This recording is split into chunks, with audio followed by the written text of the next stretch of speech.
Hi, folks. Thanks for tuning in to Hashtag Go Right with Peter Boykin. Today is a special day. We're interviewing Richard C. Lyons. He's an award-winning author about his latest book, Shadows of the Acropolis. I'm sure I'm pronouncing that incorrectly. It's a Greek, he'll tell you more about it, and how it accesses and contextualizes the current state of American democracy.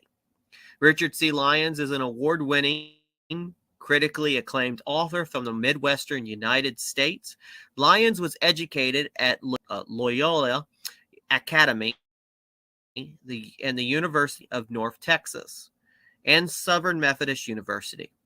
Lyons has enjoyed a professional career in printing, publishing, and stage production.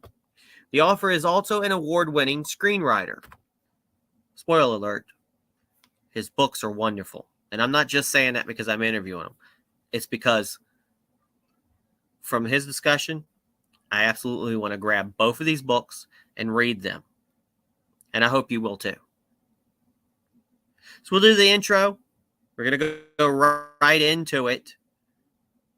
Richard mid-sentence, because I think I missed out the first minute or so. We're going to be talking about his book and everything behind it. So thanks for tuning in to Hashtag Go Right with Peter Boykin.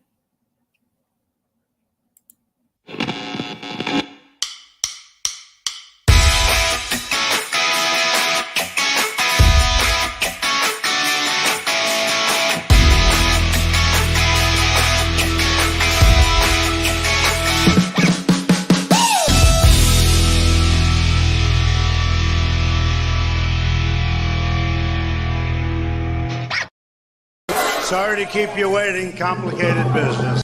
Hi, fellow patriots. This is Peter Boykin from Hashtag Go Right. Share this right now. Time to go right.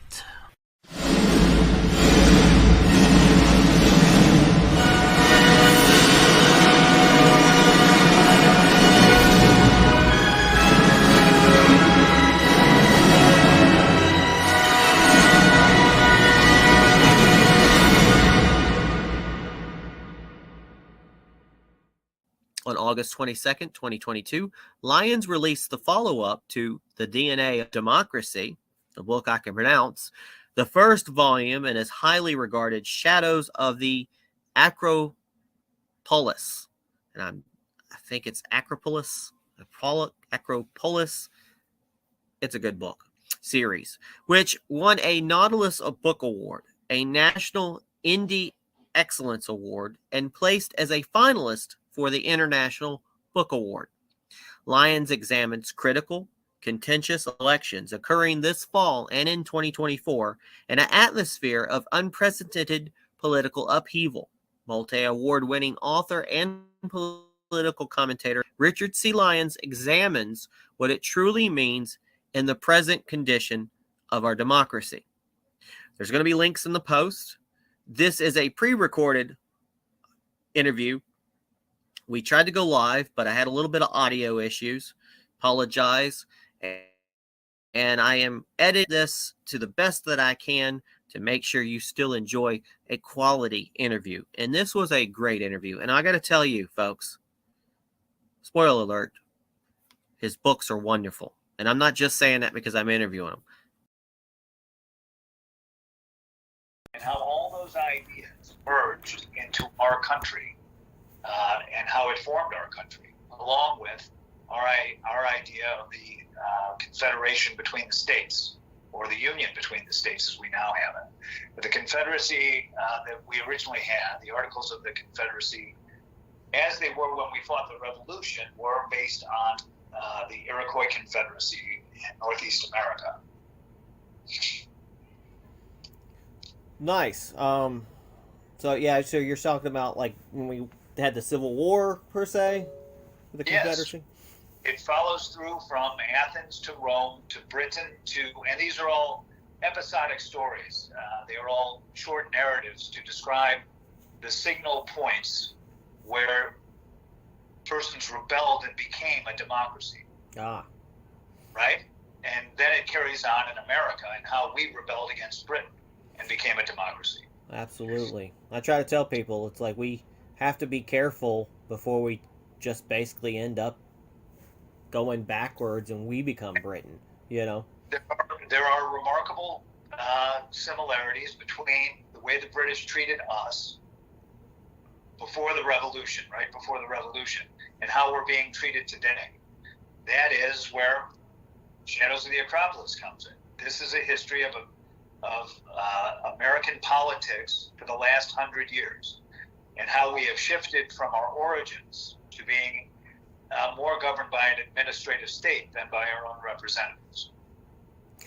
Yeah, I'll have a problem. You know, I noticed that instead of people being representative of, hired and put in as a representative, they tend to only represent the people who have the money. You know, there's so much money in politics. Yeah. Per se, it's like you forget that you're a representative of all the people, and I'm big on we the people. Means everybody. Means you've got a job as a representative, not just the Republicans, not just the Democrats. Your job is to represent everybody, and that's what I try to gently remind people, and sometimes forcefully remind people, is that we're slipping into what every other place falls. We're a grand experiment. We're always changing. But I'm worried, will we fall like Rome and everywhere else because we're just leading down the same path? Well, it is, and I chronicle it in Shadows of the Acropolis. We're becoming a more centralized government in one city in the country, and the amount of power exerted from there. The Shadows of the Acropolis is a chronicle of how power is passed from our local governments, which are based on democracy, and our state governments, and are all going up to the federal level. All the powers of the country are going up to the federal level, and therein they are being stowed in one branch of government. That's the presidency. And so when we come to presidential elections, it is no wonder that half the country, no matter who the president is that is elected, half the country is angry as hell because it's an all or nothing game now. Yeah, we have become a divided nation, because everybody's passionate in one way or the other. And to me, sometimes that really comes to, it's like this whole competitive nature when you watch sports. Everybody plays sports and everybody gets to the point where they got to be on this side or that side, and it becomes this huge thing. I mean, recently here was it Tennessee? Afterwards they took to the field, tore down the goals, ran them to the ocean, and it's like that kind of passion, can just as easily be an opposite passion. Imagine the other side gets down to the field, rips down the goal posts and sets the stadium on fire. And that's kind of what people scared of when it came to January 6th or other things, because of the sheer power of the mob and what can happen, and we're only one, like I say, we're only one generation, we're only one day behind pure chaos. And the best thing it's kind of what I try to do is I fight extremism on both ends, and I try to keep people more on the middle and to understand that we need to go by the Constitution, and the Constitution didn't have a right or left. The Constitution, came for all of us and defends all of us, regardless of our opinions. And when it comes to opinions, nobody's right. Nobody's right. You make some very good points. I would say this: the country used to be, say even 70 years ago, the country was agreed on certain things. Let's use your football analogy. We agreed on everything between the 40-yard lines, right? Right. And within 40-yard lines, one party and the other, right? That's where the contest was. But we agreed on the Constitution. We agreed on the Bill of Rights. We agreed on free enterprise at that time. Those were the basics that everybody agreed on, right? So excellent. Yeah. Now we have a party that doesn't believe so much in those things. They believe that justice can be gotten only outside the Constitution. If certain persons act, namely the executive, outside the Constitution to effect a superior justice, whereas the entire construct of the Constitution was to create justice. by having everybody have their representation, everybody have their vote to create a better country. Yeah, I tell you, it's like when I think their first ones were the people who got the most representation. I think at first was the landowners. You know, they were pretty much were the ones that got the representation. And they kind of opened it up to everybody getting representation. And it's good and bad because you've got people who are more involved, I guess, in society, who own businesses and things like that can really shape America. But yet you have the masses of people who might not exactly vote the best way or get the best representation that helps America. So we run into situations here in like North Carolina, Virginia, where the whole state can be like basically conservative, except for you got these very dense cities full of, you know, individuals who, a lot of them live off the government and stuff like that, and there's nothing wrong with it, but they might not necessarily vote what's good for America, but instead they're voting what's good for just them. And sadly, you can take a state that's like very conservative, and one city, that's what happens in Virginia a lot, one city like Arlington or something like that, you know, one city dictates for everybody else.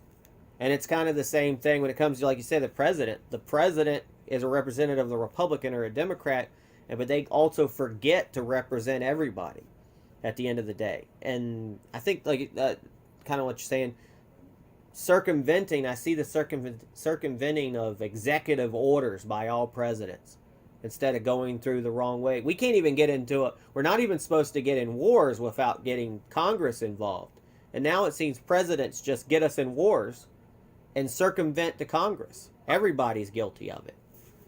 Yeah, that's the main thrust of Shadows of the Acropolis. It is how the different branches of government are not abiding by the Constitution. So you have, let's take some symptoms today, some circumstances today. For Joe Biden himself, as a single person, as a president, to take $500 billion of debt from the debtors and putting it on the shoulders of taxpayers is something that the executive branch, by the Constitution, is disallowed from doing. Anything having to do with money has to be done in the House of Representatives, not in the executive branch. So he's trying in his own office to do the office of the House of Representatives. Yeah. 435 representatives don't matter. One man does. And so he can shift that debt. Now, where do we have another symptom going on right now today? Joe Biden is the executor of the laws, right? That's his job. And another job is to defend the country as commander-in-chief. And yet we have a southern border that is wide open. So we have a president who's not doing the function he's supposed to be doing as the executive in executing the laws and doing the job of Congress, which he's not supposed to do. This is the problem we're having nowadays. And the greater problem is you have an administrative state that has grown for a century in this country, and they are now making more laws than the representatives of our country do through agency rules that have the effect of laws. So that the executive branch of the government is alone creating more law. During the Obama era, there was over 20,000 rules made by agencies.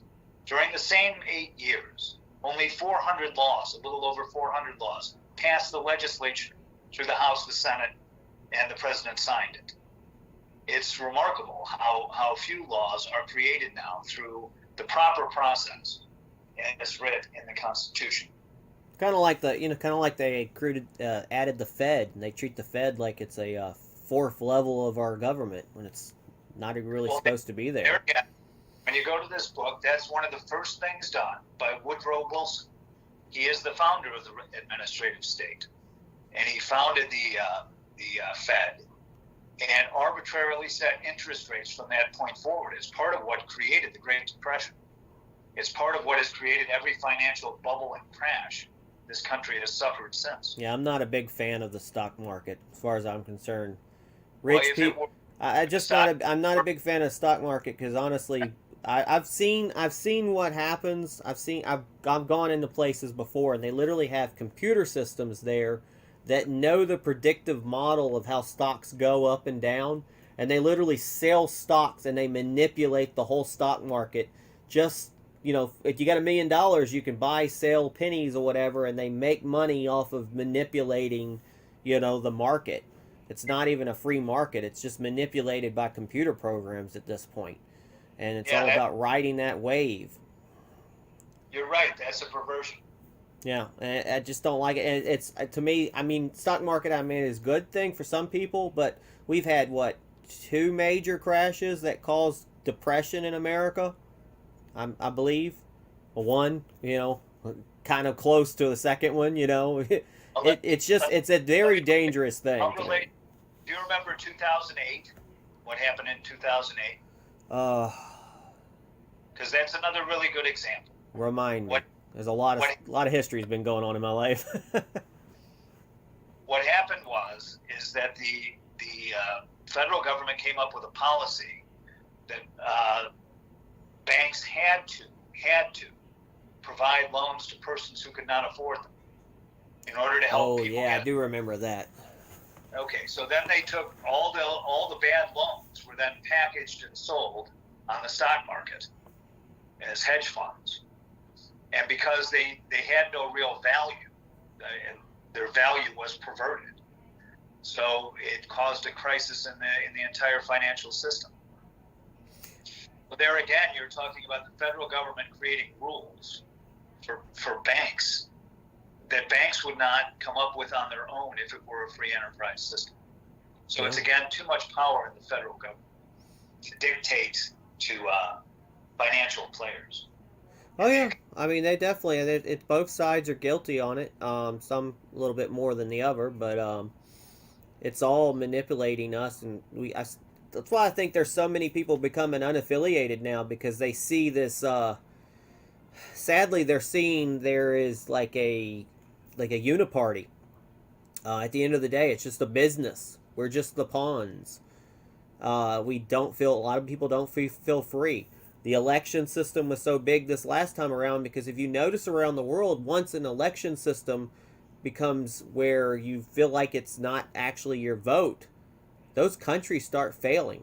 Those countries have revolutions. Those countries fail. And that's how it's very important for us to get our voting system back on track. Yes, I would remind that in the Constitution it points out that each state legislature is supposed to determine the how about voting and the how about tabulating the vote.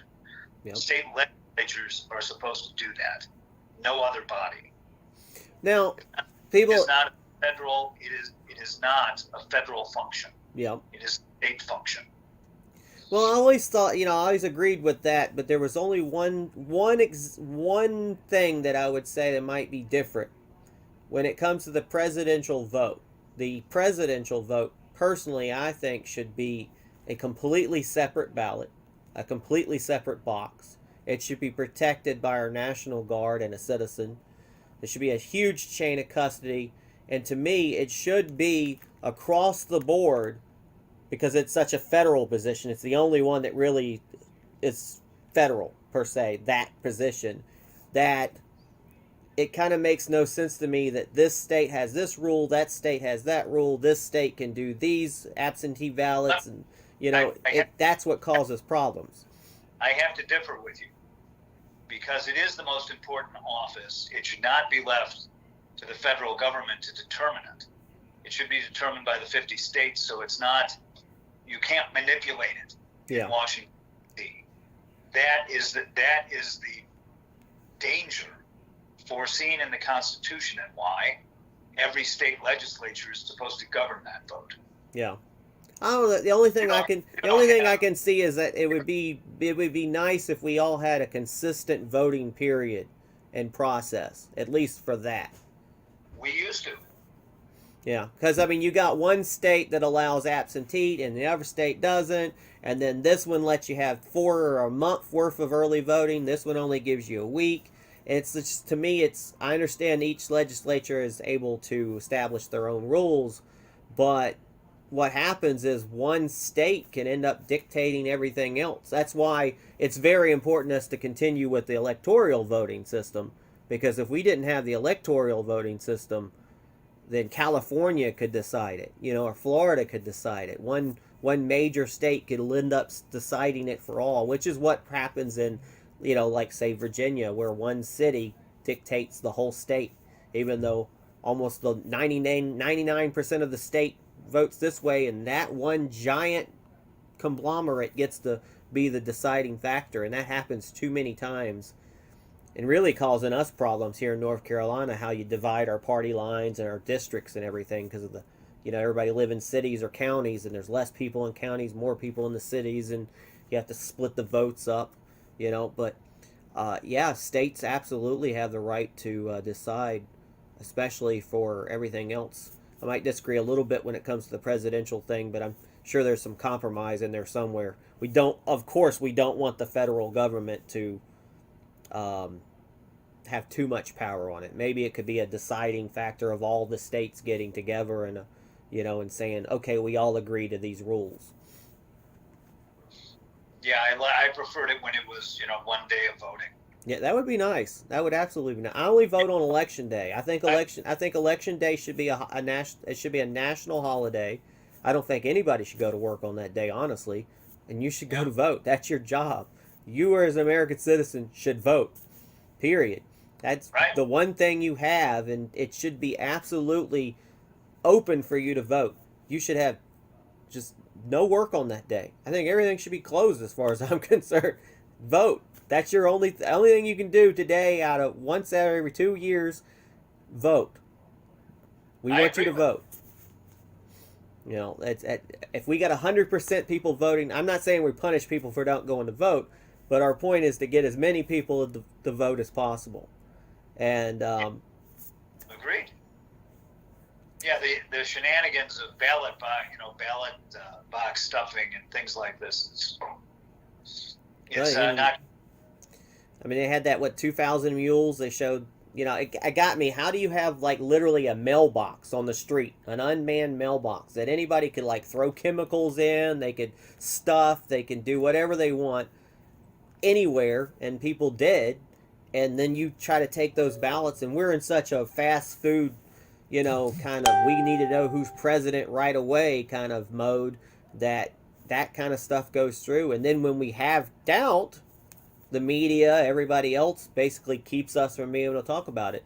The day after the election, every single pro-Trump group, we were all given 30-day bans where we could not communicate with the people in our group, just to help continue the steal. But let's go back a little bit. All the ballot box stuffing that was done in states where they disregarded the state legislature rules as to voting and went around them to allow for ballot stuffing.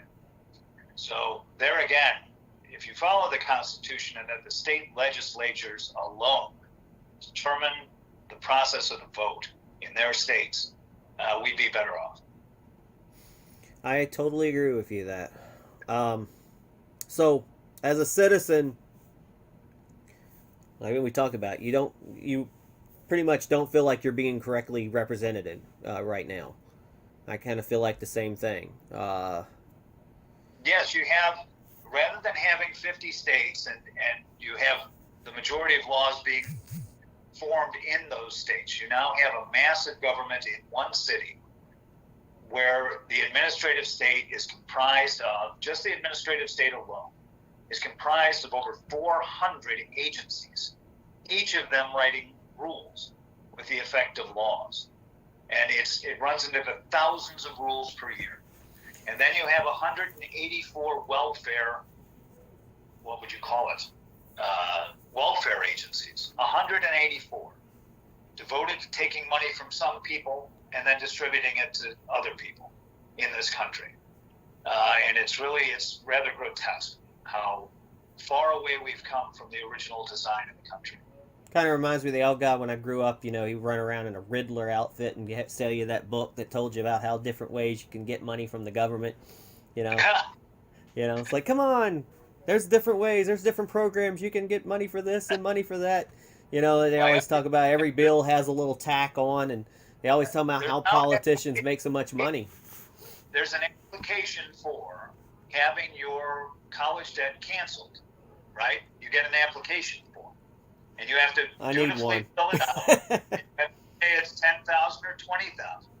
But I would recommend to no one in your audience that they put down that they're a Republican, because the application will be accepted. Well, that's the problem with the country. Well, I know that they're using like the IRS to audit people. Ever since I got political, I have gotten audited every single year. Every single year.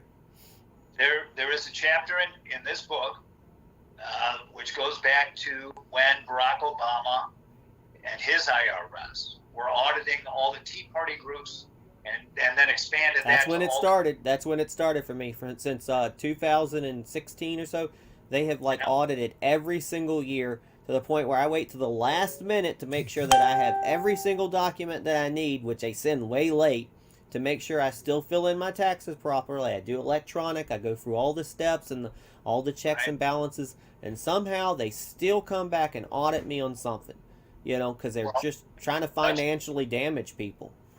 Such an agency should not be predatory, let alone politicized and predatory. They want to give them weapons and bullets and everything now. That's scary. I heard that. I wonder about that. Yeah, it's you trying to make an army out of the IRS? I think we need an army on the border. There again, it's a dysfunction in the country. We have nobody guarding our border, but we'll have an IRS the size of an army attacking us. I mean, they want to ignore the border. They won't even go to the border. Kamala Harris ignores and laughs at the border. You have. Well, there probably isn't a Four Seasons down there for her to stay at. I think she demands that. Private jets, Four Seasons hotels. To me, one of the biggest things I have on some of the talking points that I've put out is I want to have a 25 year moratorium on immigration, period. Case by case basis. Nobody. Nobody. I think until we know what country we are, I think it's a good idea to stop immigration. And what gets me is now recently in the news they said that the people that they sent over there to Martha's Vineyard, now a Texas judge has realized that they should get a provincial visa to have American citizens because their rights got violated. I'm like, wait a minute. When you're not here legally to begin with, you have no rights. You have no legal counsel. As far as I'm concerned, we should be dropping them right back where they came from to begin with. Period. We don't have any room. And then we are taking people in here. Well, they have Martha's Vineyard, I guess. Well, there you go. I mean, we're taking people in here at droves. We have no jobs here because we've sent our jobs everywhere. We have no factories like we had before. And then we're sending billions of dollars to other countries. It doesn't matter what country it is. I know right now the flavor of the month is Ukraine. Good or bad, how you decide it. It's kind of scary where every 50 senators voted yes to send money. We sent $12 billion recently, another $1 billion. I know you were talking about how Joe Biden was helping out the student loan things, and that's been a real gripe to people. People really argued. I argued with that, and stuff. But I was saying, well, where are you? You're arguing about helping American citizens possibly with that, but yet you have no problem sending billions to another country. That's what bothers me the most. Well, the problem with removing the debt some people have is that other persons paid off their debts. Oh, I agree. Now they have to pay taxes for other people who didn't. And, that would make me hopping mad. It might be easier. It might be easier to just say, look, we all went through hell. Like even with the whole COVID, they gave people who were unemployed, a lot of them unemployed, no right their money, but then the people who continue to work, they got nothing. And it was kind of like a favoritism kind of thing. It's like if you're going to help all the American citizens, help all the American citizens, cut everybody a check. We're all Yeah. going to end up paying for it in the long run anyway. Then again, with cryptocurrency and NFTs and stuff, to me, I've gotten really cynical about money in general, because if cryptocurrency is basically money and made out of thin air, NFTs is what you're going to pay for a picture, a meme that I can copy and paste all day long just so you can say you have the rights to it. It to me, it's like almost money is just backed up by the faith that we put behind it, period. And it kind of doesn't matter when we get to how much we get in debt anymore. That's very true, and it's a real problem. You're voicing a lot of the troubles that we're having in the country these days, and it's very frustrating. Absolutely. I mean, it's gotten to the point where people are not so concerned. I mean, I worry, people worry about places like China, or China's going to attack. I'm like, yeah, but I tell people, it's like, are they? Their whole society is built on what we owe them, what they owe us. They would fall if they even tried to mess with us. So I'm not really worried about China. Russia. Am I worried about Russia launching a nuclear weapon? Not really. I mean, the nuclear fallout would go right back in their face. That would be stupid. And if they want the area so bad, why would they nuke it? It makes no sense. It'd be like, I'm gonna blow this up because you won't let me play with it. I'm gonna take your toy and destroy it because you won't let me play with it. That it kind of defeats the purpose. It's just idle threats. Just idle threats. Trump saw through that. Sadly, Biden is like, sad. As I don't even dislike Biden because he's a Democrat. I dislike Biden because he's just horrible. He's just a horrible person, and he's a horrible leader. I just like him because his family's a bunch of crooks. That too. That doesn't help. I mean, I'll gladly say Biden has got a lot of problems. His family's got a lot of problems. Legitimate problems. And I'm so tired of the double standard going on in this world, where just today they're talking about recommending 6 months for Stephen Bannon for not wanting to talk to a committee that should have never existed, that really doesn't have any power, but they want to send him to jail for 6 months. Meanwhile, Hunter Biden's hopping on Air Force One, probably with a suitcase full of cocaine, but that's okay. That's the situation. That's just what people need to understand. We are under that microscope. Pete, that takes us back to what we used to all agree on. Part of what we used to all agree on was the Constitution, and another thing was equal justice and the presumption of innocence. If you're a Republican nowadays, you don't enjoy equal justice, and you don't enjoy the presumption of innocence. No, we don't. That is, if you're a successful conservative. Yeah, they'll do everything to shut you down. I'm glad that social media is kind of coming around. We'll have Elon Musk probably own Twitter now. We got Kanye West, of all people, are going to be on Parler. We got a guy owning Gab. I can't remember that guy's name. Meanwhile, Zuckerberg's like the only one with Facebook. Kind of, and even he is like, I don't know what I'm supposed to do anymore. I'm the only guy around. What am I supposed to do? He doesn't want to become Tom from MySpace. Tom from MySpace never banned people. If everybody could just look up to Tom, and we can go back to. But there's so much laws that the government really needs to look into because of whole technology changing. There's things that need to be explored. There's that whole point of First Amendment rights. Does it extend to our online presence? Which I know people complain about it being businesses, but to me, you're still operating on the telecommunication wires. Ma Bell was not able to shut us down. The telephone companies can't shut us down for being what we are or how we talk. So why should social media be able to? They're now a graphical user interface of the original telephone when it comes to spreading whatever. So we need to be able to talk. And if we stop one way one side gets to talk and the other side doesn't get to talk, I think, like you said, we really perpetuate that violence on both ends.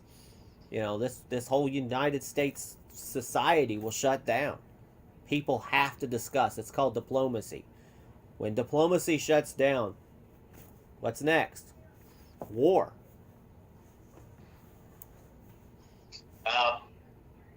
The first part of what you were saying involved something else we all agreed on at one point, and that was property rights. And so when you're talking about new media, it makes sense to extend property rights.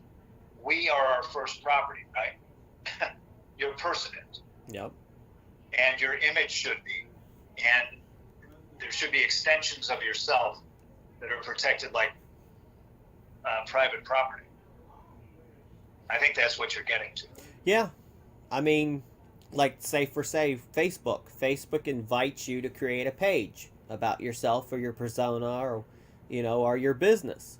Next thing you know, they don't like what you said, they kick you off. But your page still stays up, your persona still stays up, but you no longer have access to it. And that can hurt your business and hurt you.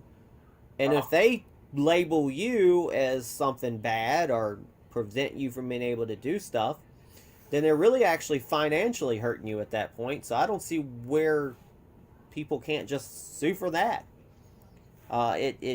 What are people talking about with Alex Jones? They want to shut him down for his conspiracy theories or whatever, or $1 billion here, but one minute we're not supposed to take him for a grain of salt because he's just a conspiracy theory, and on the other hand, he's so bad that we have to give him, we get awarded $1 billion because how bad he is. It's so much variables out there that really need to be concentrated on.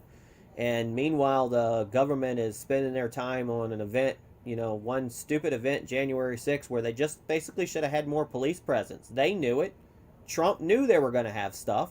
He signed off everything that they needed to do. It was Nancy Pelosi's. She was the one that's supposed to be in charge of protecting the Capitol, and they had no protection because they set people up. They wanted it to happen. So whose fault really is it? They ignored the whole year where the whole city was literally set on fire. It was occupied by people and destroyed, and people were actually got killed during that year beforehand. But did they do anything? They didn't do anything. But they freaked out because a handful of people came, 1 million people showed up, pissed off. A few people entered the building. Guess what? For property damage? Did we destroy art? Did we set the building on fire? No, the worst thing we did was we moved the podium. Somebody got on a telephone, and we joked. They broke a couple of glasses. Nobody was really going to get hurt. There was, in any group, you have one or two extreme people out of millions that probably wanted to really do some harm. But in reality, all people did was walk around a building. There was a family that just got in trouble. Looks like the best family trip they'd probably ever have in their lives. They got to go in the Capitol that they couldn't go in for years because they shelled it off because of COVID. And they got to see the Capitol, but then now they get in trouble because they're like, oh, we shouldn't have been in there, I was there on January 6th, but I didn't enter the Capitol because that, to me, that's like, no, you don't do that. The place is closed. But I stood outside, peacefully yelled at a building, and then left when they told us we had to leave because things were really bad. Yeah. I'm not very well educated on what happened that day. So nobody really knows exactly what happened that day. I was there and I didn't even know everything that happened that day. So when they try to say Trump knew everything that happened that day, I know he didn't. I was on ground zero and I didn't know what was going on. There was zero internet because there was too much going on.